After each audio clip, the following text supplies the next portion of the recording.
70세를 훌쩍 넘긴 한 할머니가 계셨습니다. 오랜 세월 홀로 지내시며 외로움이 깊어질 대로 깊어진 어느 날 동네 경로당에서 자주 마주치던 한 어르신과 마음을 나누게 되셨습니다. 늘 혼자였던 식사 자리에 나란히 앉아 찌개를 나누고 창밖으로 떨어지는 낙엽을 함께 바라보며 우리 남은 인생 조금만 더 따뜻하게 살아볼까요? 그렇게 할머니는 조용히 흐르던 노년의 평온함 속에 작은 설렘을 더하며 재혼을 결심하셨습니다. 누구보다 진지했고 누구보다 조심스러운 선택이었습니다. 하지만 몇 달이 지나자 그녀의 통장에 찍힌 숫자가 이상하리만큼 줄어든 것을 발견하게 됩니다. 기초연금이 예고 없이 20%나 줄어든 것이었습니다. 그 어떤 안내도 경고도 없었습니다. 새로운 시작이라 믿었던 선택이 예기치 못한 손해로 되돌아온 것입니다. 마치 등 뒤에서 조용히 문이 닫히는 소리처럼 느닷없고 불쾌하게 내가 뭘 그렇게 잘못했나요? 그날 그녀는 조심스레 문을 열고 제 상담실로 들어오셨습니다. 처음 만났을 때 그 따뜻한 미소는 자취를 감춘 채 두 손으로 눈가를 연신 훔치고 계셨습니다. 그 모습이 어찌나 가슴 아프던지요. 사실 이 이야기는 시작에 불과합니다. 생각보다 훨씬 많은 어르신들이 기초연금 중단이라는 현실을 아무런 예고도 없이 마주하고 있습니다. 한 번도 제도를 어긴 적 없는데 갑자기 끊긴 연금에 당황하고 억울함을 호소하는 분들이 끊이질 않습니다. 분명히 나라에서 주는 복지인데 왜 이렇게 어렵고 복잡할까요? 왜 이렇게 많은 분들이 자신이 무언가를 잘못했다고 생각해야 할까요? 오늘 저는 이 영상을 통해 꼭 알려드리고 싶은 그러나 아무도 제대로 설명해 주지 않았던 기초연금의 불편한 진실에 대해 이야기를 시작하려 합니다. 혹시 이와 비슷한 경험을 하셨다면 부디 댓글로 함께 나눠주세요. 여러분의 일상이 불안해지지 않도록 저희가 곁에서 함께하겠습니다. 댓글로 고민을 나눠주세요. 우리는 당신의 회복을 위해 여기에 있습니다. 그리고 지금 지혜의 꽃밭 민지 채널을 구독하시고 더 많은 유익한 정보를 받아보세요. 안녕하세요, 어르신 여러분. 저는 복지상담사 김민영입니다. 2025년 7월 현재 복지 현장에서 15년 넘게 수많은 어르신들과 마주하며 삶의 희로애락이 담긴 사연들을 함께 해왔습니다. 오늘 드릴 이야기는 단순한 정보 전달이 아닙니다. 실제로 어르신들께서 자주 겪으시는 그러나 미처 대비하지 못했던 기초연금 중단 상황에 대한 실제 사례입니다. 저는 아무것도 변한 게 없는데 왜 갑자기 연금이 끊긴 거죠? 제가 뭘 잘못했는지 모르겠어요. 다시 받을 수 있는 방법은 없나요? 이런 말씀을 들을 때마다 제 가슴은 무거워집니다. 정부에서 주는 연금인데 설마 나에게 문제가 생기겠냐며 안심하셨던 분들이 막상 통지서를 받아들고 큰 충격을 받으시는 모습을 보면 안타까움이 밀려옵니다. 평생 성실하게 살아오신 분들, 집 한 채와 소소한 예금밖에 없는 분들조차 도대체 내가 뭘 그렇게 잘못했기에 연금을 뺏기듯이 끊기느냐, 고 억울함을 토로하십니다. 그러나 이건 개인의 실수가 아니라 제도 자체가 그렇게 설계되어 있었기 때문입니다. 2025년 들어 복지 제도에 몇 가지 큰 변화가 있었습니다. 그 중에서도 기초연금과 관련된 기준이 달라졌다는 사실 알고 계셨나요? 이 기준을 정확히 이해하는 것이 지금 이 시점에서는 그 어느 때보다도 중요합니다. 기초연금은 국민연금처럼 내가 낸 보험료에 따라 돌아오는 구조가 아닙니다. 만 65세 이상 어르신들 중 국가가 정한 소득과 재산 기준을 충족하는 분들께 제공되는 복지급여입니다. 올해부터는 그 기준이 조금 달라졌습니다. 단독 가구의 소득 인정액 기준은 월 230만 원으로, 부부가구는 월 365만 원 가까이로 상향 조정되었고, 최대 지급액 또한 단독 가구는 월 34만 2,510원, 부부가구는 합산 월 54만 8,016원까지 올라갔습니다. 표면적으로만 보면 참 좋은 변화처럼 느껴지죠. 지급 대상도 늘어나고 금액도 늘었으니 말입니다. 하지만 그만큼 기준선이 한 칸이라도 넘으면 그 즉시 지급 중단 또는 감액이 적용될 수 있다는 사실을 아셔야 합니다. 조금의 변화도 예외 없이 숫자로 계산되기 때문에 어르신들께서는 그야말로 한 걸음 한 걸음 신중하셔야 합니다. 기초연금은 한 번 받기 시작했다고 해서 평생 나오는 제도가 아닙니다. 소득, 재산 그리고 혼인 상태와 같은 조건의 변화가 생기면 정기조사나 수시점검을 통해 언제든지 지급이 중단될 수 있습니다. 무서운 건 이 변화들이 대부분 예고 없이 찾아온다는 점입니다. 제가 절대 잊을 수 없는 사례가 있습니다. 올해로 76세가 되신 윤할머니 이야기입니다. 할머니는 지난 3년간 한 번도 빠지지 않고 기초연금을 잘 받고 계셨습니다. 성실하고 검소하게 늘 자신을 아끼며 살아오신 분이셨고, 연금에 대해 걱정할 이유가 단 하나도 없다고 생각하고 계셨죠. 그러던 어느 날 등기 우편 한 통이 그녀의 마음을 송두리째 뒤흔들었습니다. 기초연금 지급 중단 통보서라는 네 글자가 적힌 그 서류는 할머니께 청천벽력과도 같았습니다. 나는 그 어떤 것도 바꾼 적이 없어요. 왜 이런 일이 생긴 건가요? 할머니는 다급하게 상담실 문을 열고 들어오셨고, 두 손으로 눈가를 훔치며 조심스럽게 제게 물으셨습니다. 혹시 내가 국가에서 자격을 박탈당한 건가요? 내가 뭘 잘못한 거라면 그걸 고치면 다시 받을 수 있을까요? 그 말 속에는 억울함, 두려움, 당혹스러움이 뒤섞여 있었습니다. 할머니는 자신이 여전히 같은 집에 살고 있고, 같은 음식, 같은 이불, 같은 텔레비전을 보고 있는 일상이었는데, 왜 연금만 바뀌었는지를 도무지 이해하지 못하셨습니다. 하지만 꼼꼼히 살펴보니 할머니도 미처 인지하지 못한 사이에 소득 혹은 재산 상황에 작은 변화가 있었던 겁니다. 이건 결코 드문 일이 아닙니다. 제가 현장에서 직접 상담한 10분 중 3분은 정작 본인도 모르게 기준선을 넘어버린 경우였습니다. 나는 그대로 살고 있는데 왜 연금이 끊기죠? 많은 어르신들께서 이렇게 말씀하십니다. 그럴 때마다 저는 이렇게 설명드립니다. 기초연금은 실제 삶의 변화보다 서류상의 숫자 변화가 먼저 반영되는 제도입니다. 이 차이가 바로 어르신들께 충격으로 다가오는 원인입니다. 그래서 오늘 이 영상을 통해 꼭 말씀드리고 싶었습니다. 하루라도 빨리 알고 계시면 갑작스러운 통지서 앞에서 조금은 덜 놀라실 수 있지 않을까 하는 바람입니다. 혹시 지금은 그런 일을 겪지 않으셨더라도 언젠가 비슷한 상황에 맞닥뜨릴 수 있기 때문에 지금 이 이야기가 작은 준비가 되기를 바랍니다. 그리고 잠깐 말씀드릴 게 있어요. 아직 저희 채널을 구독하지 않으신 분들이 계신다면 지금 꼭 구독해 주세요. 요즘 복지 제도는 너무도 자주 바뀝니다. 정보를 놓치면 곧바로 손해로 이어질 수 있으니까요. 구독을 해두시면 새로운 정보가 올라올 때 가족분들과 함께 바로 확인하실 수 있습니다.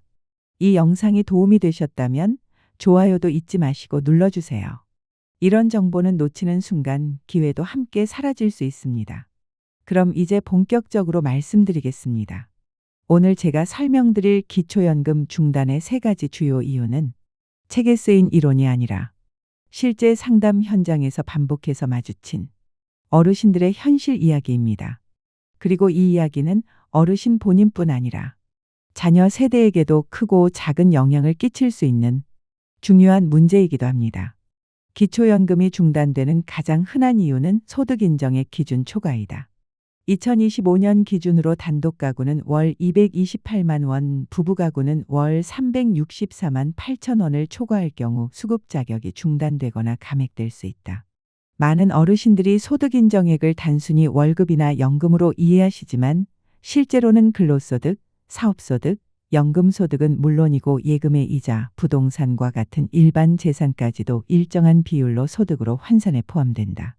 예를 들어 윤할아버지는 정기예금 금리가 올라 조금 더 예치했을 뿐인데 이자 소득이 전년 대비 2배 가까이 늘어나며 기준선을 넘게 되었고 그로 인해 연금이 중단되었다.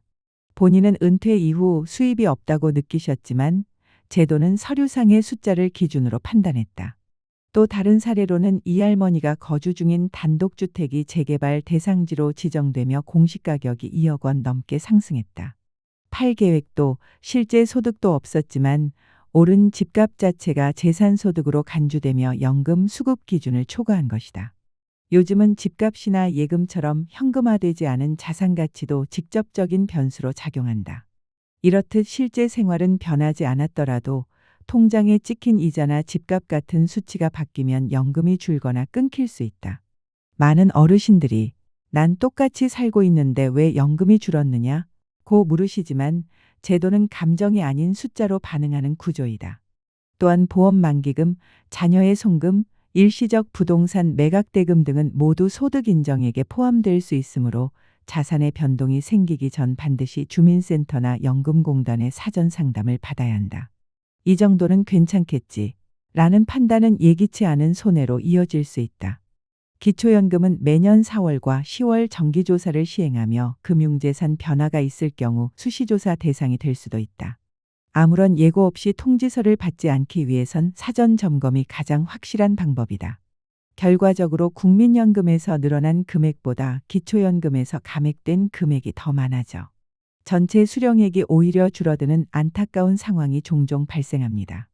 이런 연계 감액은 어르신들께서 전혀 의도하지 않으셨더라도 발생할 수 있으며 사전 정보가 없을 경우 왜 이렇게 된 건지 조차 모른 채 손해를 보게 됩니다. 특히 주의하셔야 할 상황 중 하나는 국민연금 재심사 또는 재산정을 통해 연금이 인상될 때입니다. 이 역시 좋은 일처럼 보이지만 기초연금 감액 기준에 해당할 경우 총수령액이 줄어드는 불이익이 발생할 수 있어요. 최할머니의 사례가 그 대표적인 경우입니다. 할머니는 남편이 돌아가신 뒤 유족연금을 꾸준히 수령하고 계셨습니다. 그런데 시간이 지나면서 본인 명의로 국민연금 수급권이 생기게 되어 두 개 중 선택해야 하는 상황이 왔어요. 당연히 할머니는 금액이 더 많은 본인 명의 연금을 선택하셨습니다. 하지만 결과적으로는 그 선택으로 인해 기초연금에서 더 큰 연계 감액이 적용되었고 오히려 전체 수령액이 줄어드는 역효과가 발생한 것이죠. 할머니는 내가 더 많이 받으려고 바꾼 건데 왜 전체적으로 줄어들었느냐 며 정말 속상해하셨어요. 이렇게 선의의 선택이 불이익이 되는 경우 어르신 입장에서는 참으로 억울할 수밖에 없습니다. 그래서 반드시 기억하셔야 할 것이 있습니다. 국민연금 변경 전에는 꼭 사전에 시뮬레이션을 해보셔야 한다는 점입니다. 국민연금공단이나 주민센터에 방문하셔서 이 연금을 이렇게 바꾸면 기초연금은 어떻게 되는지를 미리 문의해 보시기 바랍니다. 단순히 더 많이 받는 쪽이 무조건 유리하다는 생각은 오히려 손해를 불러올 수 있습니다. 또 하나 간과하기 쉬운 부분이 있습니다. 바로 이혼 후 분할연금 수급 시 기초연금에 영향을 줄 수 있다는 점입니다. 이혼하신 분들 중에는 상대 배우자의 국민연금을 일정 부분 분할해 받을 수 있는 제도를 활용하시는 분들도 계십니다. 하지만 이 분할연금 역시 기초연금 연계 감액 대상에 포함됩니다. 즉 분할연금을 받게 되면 기초연금이 줄어들 수 있다는 의미입니다. 제가 상담했던 한 어르신은 이혼 후 분할연금을 신청하셨는데 막상 받아보니 기초연금이 줄어들어 버린 겁니다. 차라리 신청하지 말 걸 그랬다 고 후회하실 정도였어요. 이처럼 국민연금과 관련된 선택은 단순히 많이 받는 쪽만을 고려할 게 아니라 기초연금과의 관계까지 반드시 함께 계산해야 합니다. 그리고 이제 말씀드릴 세 번째 중단 또는 감액 사유는 어르신들께서 가장 이해하기 어려워하시고 실제로 억울함을 많이 호소하시는 부부감액 적용입니다. 기초연금 제도에서는 부부가 모두 수급 자격이 있을 경우 각자 받을 수 있는 금액에서 20%씩 감액해 적용합니다. 예를 들어 혼자 사시는 분이라면 매월 최대 34만 2,510원을 받을 수 있지만 부부가 되면 각자 27만 4,008원, 두 분 합쳐도 54만 8,016원으로 줄어들게 되는 거죠. 결국 한 명 기준으로 20% 감액이 적용되는 셈입니다. 이로 인해 생기는 불편함과 억울함은 생각보다 훨씬 큽니다. 정할머니의 경우가 딱 그랬습니다. 할머니는 70세가 되던 해에 혼자 기초연금을 받기 시작하셨고 남편분은 일찍 세상을 떠나 혼자 지내오셨어요. 그런데 72세가 되던 해 같은 경로당에서 만난 한 어르신과 재혼을 하셨습니다. 이제 외롭지 않게 살아갈 수 있어 좋다며 정말 기뻐하셨는데요. 얼마 지나지 않아 받은 기초연금 통지서를 보고 깜짝 놀라셨습니다. 받던 연금이 20% 줄어 있었던 겁니다. 할머니는 재혼한 게 잘못이냐? 국가가 노인들의 재혼을 막는 거냐? 고 하소연하셨고 저는 상담사로서도 참 답답하고 안타까운 심정이었습니다. 더욱 심각한 경우는 사실혼 관계 때문에 오해를 받아 기초연금이 감액되거나 심지어 중단되는 사례입니다. 물론 실제로 사실혼 판정은 신중하게 이루어지지만 같은 주소에 살면서 공과금을 함께 내거나 통장을 함께 쓰는 경우 의도치 않게 사실혼으로 간주될 수 있습니다. 이런 경우에는 우리는 단지 함께 살고 있는 것뿐이다 라고 주장해도 증빙이 부족하면 불리하게 작용할 수 있습니다. 제도는 서류와 정황을 보고 판단하기 때문입니다. 요즘엔 가족카드 사용, 공동명의 통신요금 같은 것들도 간접 증거로 활용되는 경우가 있어 더욱 주의하셔야 합니다. 특히 주의하셔야 할 점은 주민등록상 같은 주소에 거주하면서 실질적으로 부부처럼 생활하는 모습을 보일 때입니다. 이런 경우는 의도하지 않았더라도 사실혼 관계로 간주될 가능성이 있습니다. 예를 들어 통장을 공동으로 사용한다거나 전기세, 수도세, 가스요금 등 공과금을 함께 부담하는 경우, 혹은 휴대폰 요금이 공동 명의로 되어 있는 경우 등도 모두 경제적 공동체로 판단될 수 있습니다. 이럴 때 우리는 그냥 함께 사는 친구일 뿐이다 라고 말해도 제도는 말보다 서류와 생활 정황을 기준으로 판단합니다. 그래서 사실혼이 아님을 증명해야 하는데 이게 생각보다 복잡하고 어렵습니다. 더구나 어르신들께선 서류 준비에 익숙하지 않기 때문에 억울한 상황이 생겨도 본인의 권리를 끝까지 지키기 어려운 경우도 많습니다. 또 한 가지 꼭 아셔야 할 점은 부부 중 한 분이 기초연금 수급 대상에서 제외되면 나머지 한 분에게도 영향이 간다는 사실입니다. 예를 들어 부부가 모두 기초연금을 받고 계시다가 남편분이 국민연금 증가로 인해 수급 대상에서 제외되었다고 해봅시다. 그럼 부인은 더 이상 부부감액 적용을 받지 않아야 하므로 기초연금이 다시 늘어나야 맞습니다. 하지만 이 변화가 자동으로 반영되지 않는 경우가 많습니다. 왜냐하면 이런 변화는 본인이 직접 신고하고 재신청해야 하기 때문입니다. 신고하지 않으면 부당하게 감액된 금액으로 계속 지급되는 경우도 있습니다. 몰라서 놓치는 돈 정말 아깝지 않으신가요? 그럼 이제 기초연금이 중단되었을 때 어떻게 대처해야 하는지 단계별로 말씀드릴게요. 첫째, 통지서의 중단 사유를 정확히 확인하세요. 실제 사유가 맞는지 또는 본인의 상황과 다르게 반영된 부분은 없는지 꼼꼼히 따져보셔야 합니다. 내용이 이해되지 않거나 어려운 부분은 주민센터나 국민연금공단에 즉시 문의해 주세요. 둘째, 이의 신청이 가능하다는 점을 꼭 기억하세요. 기초연금 중단 통지를 받은 날로부터 90일 이내에 이의 신청을 할 수 있으며 특히 소득 재산 산정에서 오류가 있었던 경우엔 적극적으로 이의 제기를 하셔야 합니다. 90일을 넘기면 아무리 억울해도 구제가 어려울 수 있습니다. 셋째, 상황이 다시 바뀌면 재신청도 가능합니다. 예를 들어 금리가 다시 떨어져 이자 소득이 줄거나 부동산 공시가격이 하락하거나 의료비 지출이 크게 늘어난 경우 등 소득 인정액이 낮아질 수 있는 요인이 생겼다면 주저하지 말고 재신청을 검토해 보세요. 실제로 제가 만난 한 어르신은 기초연금이 중단되었다가 6개월 뒤에 금융재산이 줄면서 다시 수급 자격을 회복하신 적도 있습니다. 포기하지 마시고 작은 변화에도 귀 기울여 보시기 바랍니다. 마지막으로 기초연금 중단을 예방하는 방법을 정리해 드릴게요. 첫째, 정기적으로 소득과 재산 상태를 점검하세요. 특히 금융재산이나 부동산 가격이 갑자기 오를 경우 어떻게 소득 인정액에 반영될지를 미리 계산해 보는 습관이 중요합니다. 둘째, 큰 금액이 움직이기 전엔 꼭 사전 상담을 받으세요. 보험 만기금 수령, 부동산 매매, 자녀로부터의 큰 용돈 등은 모두 영향을 줄 수 있습니다. 셋째, 국민연금 관련 변동 시 반드시 확인하세요. 연기연금 신청, 유종연금 변경, 분할연금 수령 등은 기초연금과 연계되어 감액될 수 있습니다. 단순히 금액이 많아졌으니 좋은 일이 아니라 전체 수령액을 비교해 보는 것이 핵심입니다. 넷째, 혼인 상태 변동은 반드시 신고하세요. 재혼, 이혼, 별거, 동거 등 어떤 형태이든 실제 생활 변화는 제도에 영향을 주기 때문입니다. 지금까지 15년 넘게 복지 현장에서 어르신들을 상담해오며 쌓아온 경험을 바탕으로 기초연금 중단의 3가지 주요 사유에 대해 설명드렸습니다. 첫째, 소득 인정액 기준 초과, 특히 금리 상승, 재산 가치 상승에 따른 간접 영향. 둘째, 국민연금 수급액 증가로 인한 연계 감액받는 연금이 많아질수록 기초연금은 줄 수 있습니다.